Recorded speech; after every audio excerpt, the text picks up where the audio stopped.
እናቱ ንግሥት ዔድና ልጄ ሆይ 9 ወር የተሸከመችን ማኅፀንን ወተት አጥብተው ያሳደጉን ጡቶችን አስብ፣ ስለ ኃጢአቴ አትናቀኝ አታቃለኝም። ልጄ ሆይ ለአንድ ጊዜ ፊትን ታሳየኝ ዘንድ ወራሴ ርስቱ አድርጎ በመረጠ በፈጣሪ አማጽንሃለሁ ስትል ላከችበት። ወንድሞችም አባታችን ዘሚካኤልን መንጋውን በጥንቃቄ እንደሚጠብቅ መልካም እረኛ ወደዚች ጎዳና ለመራህን ላንተ ታላቅ መባል ክብር ይገባሃል አሉት። ስለዚህም በሥጋዊ መጠነ ቆሙ ወይም ዕድሜው አነስተኛ ሲሆን ስለ ጥበቡ በምክሩና በእውቀቱ የልጅ አዋቂ ስለሆነ አረጋዊ ተባለ። የመንፈስ ቅዱስ ባለሟልነት ጸጋ ስላደረበት ሰውነቱ በእውቀት ተሞልቷልና። ከዚያም የአባታችን የዘሚካኤል እናት ንግሥት ዔድና የልጇን ዜና ሰምታ ወደሱ መጣች። ስለሷም እናቴ ንግሥት ዔድና መታለችና እንሂድ ሰላም በላት አሉት። እርሱም ስለ ክርስቶስ ስል ከሷ ከእናተ ተለይቻለሁና ፈጽሞ አልሄድም አላቸው። አባ ተወድሮስም ፈጥነ ወደ እናት ሂድ እንጂ ስላንተ ከሩቅ አገር መታለችና አለው። አባ ዘሚካኤልም አባ ተወድሮስን ኢየሱስን እነሆ እናትና ወንድሞች በውጭ ቆመው ይፈልጉሃል ባሉት ጊዜ የሰማይ አባትን ፈቃድ ከሚፈጽሙ በስተቀር እናቴስ ወንድሞቼ እህቶቼስ እነማን ናቸው ሲል በቅዱስ ወንጌል የተናገረውን አልሰማህምን አለው። ለዓለም ብርሃኑ ለዓለም ብርሃኑ ለዓለም ብርሃኑ ለዓለም ብርሃኑ አንትሙ ለዓለም ብርሃኑ።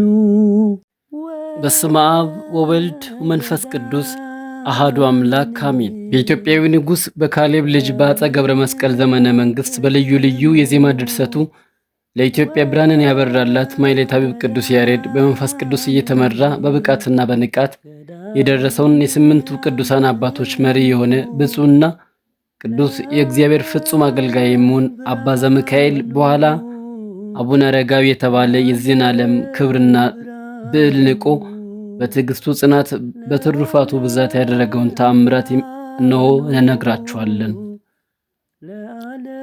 የአባታችን የአቡነ አረጋዊ ጸሎቱ በረከቱ ሀብተ ረድኤቱ ከኛ ጋር አይኑር ለዘላለሙ አሜን።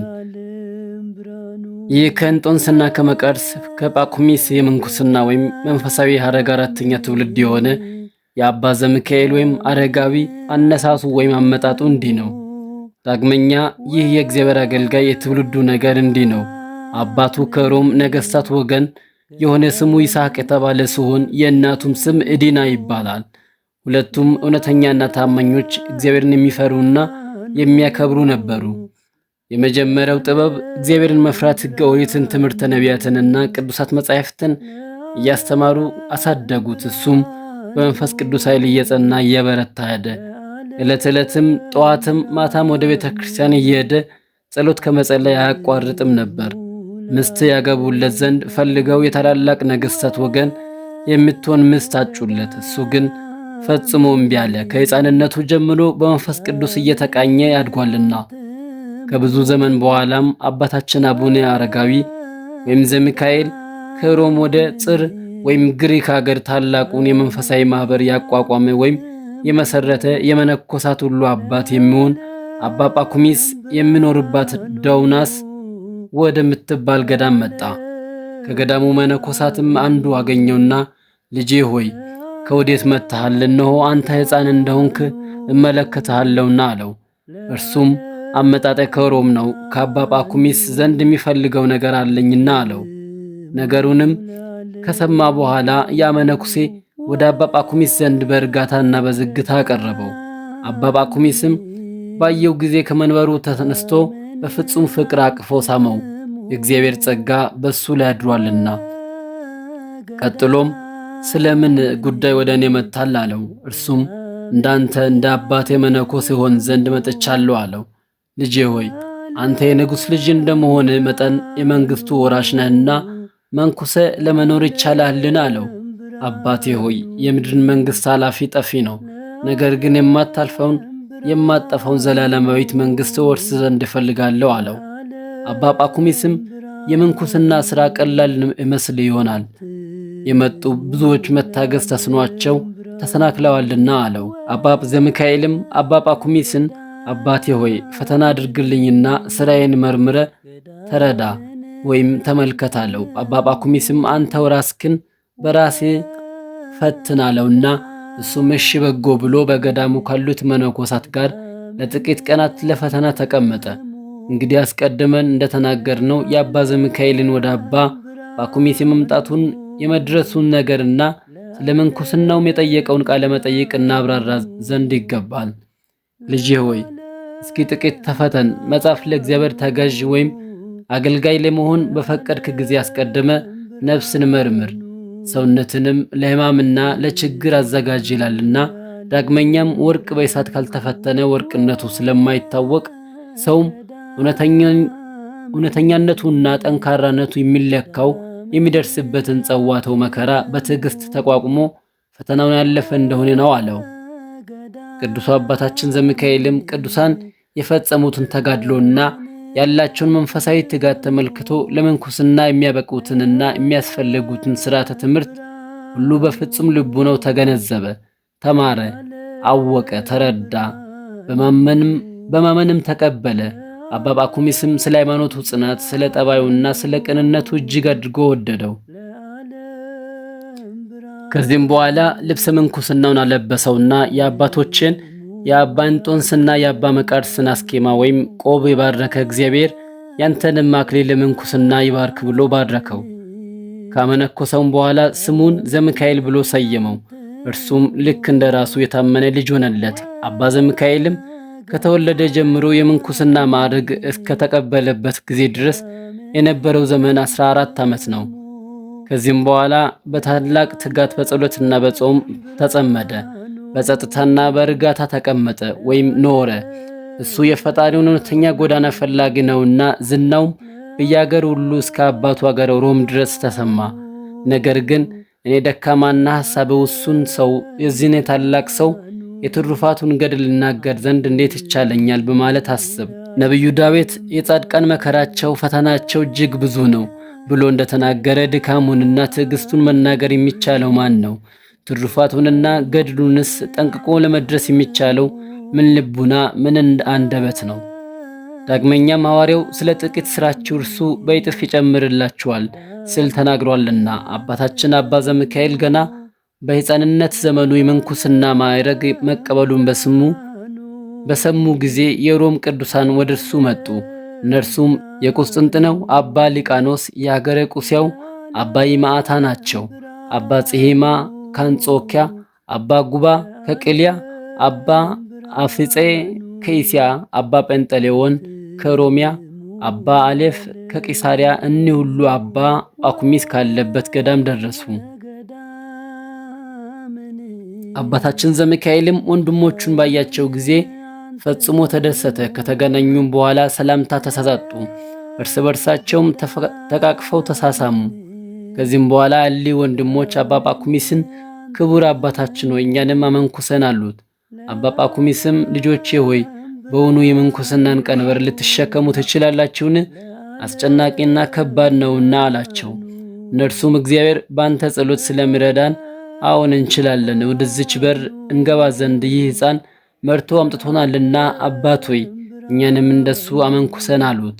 ያን ጊዜም አባ ጳኩሚስ የምንኩስናውን አጽፍ አጎናጸፋቸውና አመነኮሳቸው፣ ባረካቸውም፣ ለእያንዳንዳቸውም ስማቸውን ሰየማቸው። ከዚህም በኋላ እሊህ 8ቱ ወንድሞች ራስን ዝቅ አድርጎ ለሌላው ክብር መስጠት አርምሞና ትዕግስትን ፍጹም ገንዘብ በማድረግ በትጋት ያለመታከት የሥርዓተ ማኅበርን አመሰራረትና ግብረ ምንኩስናን በመማር ከመምህራቸው ከአባ ጳኩሚስ ጋር ለብዙ ዓመታት ተቀመጡ። እነዚህ ወንድሞችም አባታችን ዘሚካኤልን መንጋውን በጥንቃቄ እንደሚጠብቅ መልካም እረኛ ወደዚች ጎዳና ለመራህን ላንተ ታላቅ መባል ወይም ክብር ይገባሃል አሉት። ስለዚህም በሥጋዊ መጠነ ቆሙ ወይም ዕድሜው አነስተኛ ሲሆን ስለ ጥበቡ በምክሩና በእውቀቱ የልጅ አዋቂ ስለሆነ አረጋዊ ተባለ። የመንፈስ ቅዱስ የባለሟልነት ጸጋ ስላደረበት ሰውነቱ በእውቀት ተሞልቷልና።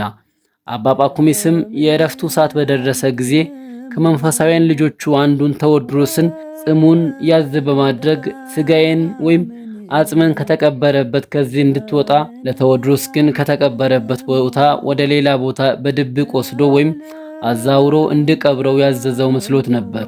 ሌላም ብዙ ነገር ነግሮት በገዳሙ ውስጥ የሚኖሩትን አሃው መነኮሳት በማህበሩ ሕግና ሥርዓት መሰረት የጠብቃቸውና ያስተዳድራቸው ዘንድ አዘዘ። ቴዎድሮስም አባቴ ሆይ መልካም ነው፣ ያዘዝከኝን ሁሉ ይፈጽማለሁ። ነገር ግን በሥርዓትና በሕግ ያጸናኝ ዘንድ ስለኔ ወደ ፈጣሪ ጸልይልኝ አለው።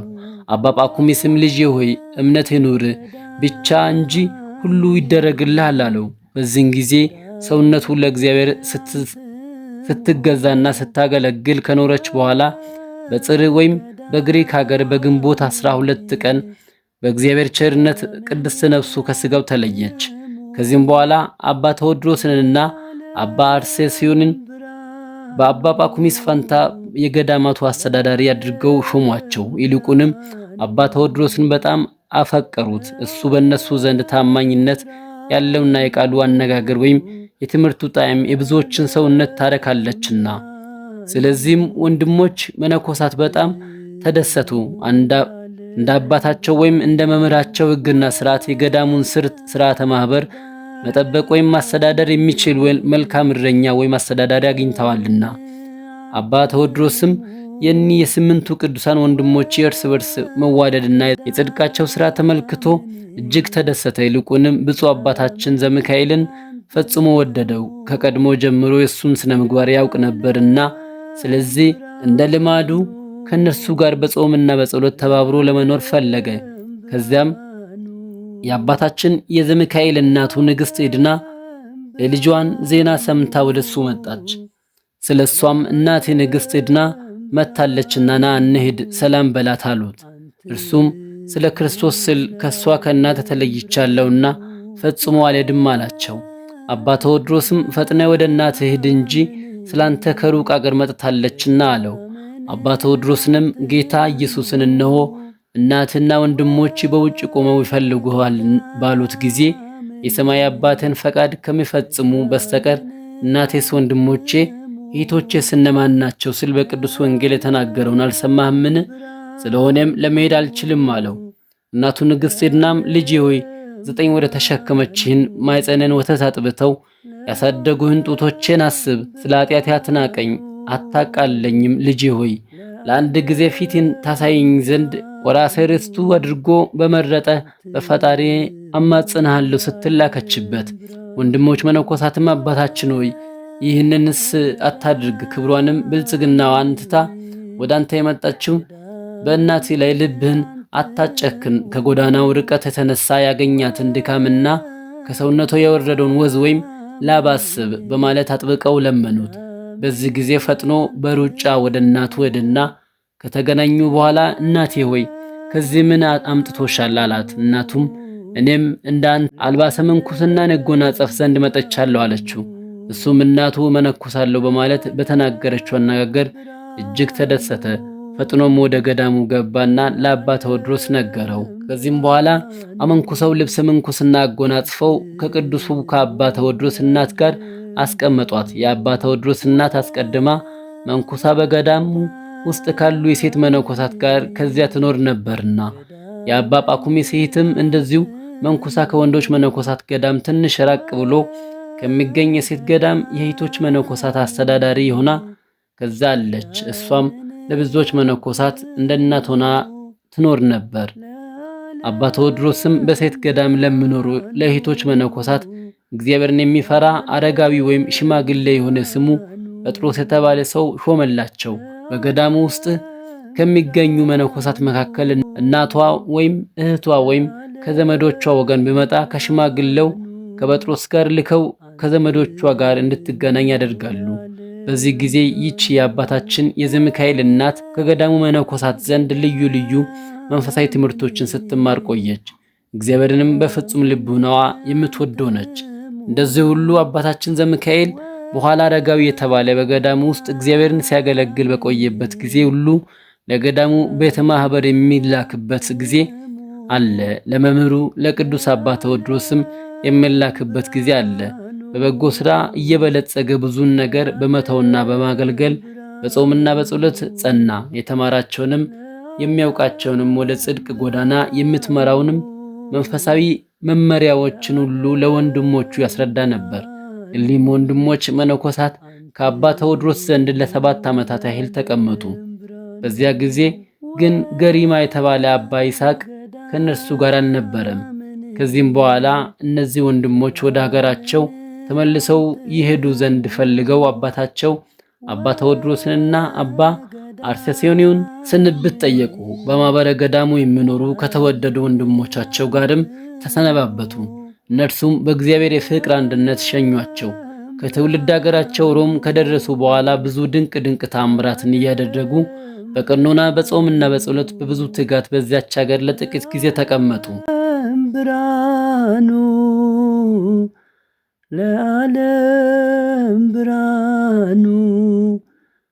ክፍል 2 በሚቀጥለው ጊዜ የምናቀርብ ይሆናል። ስብሐት ለእግዚአብሔር። ለዓለም ብርሃኑ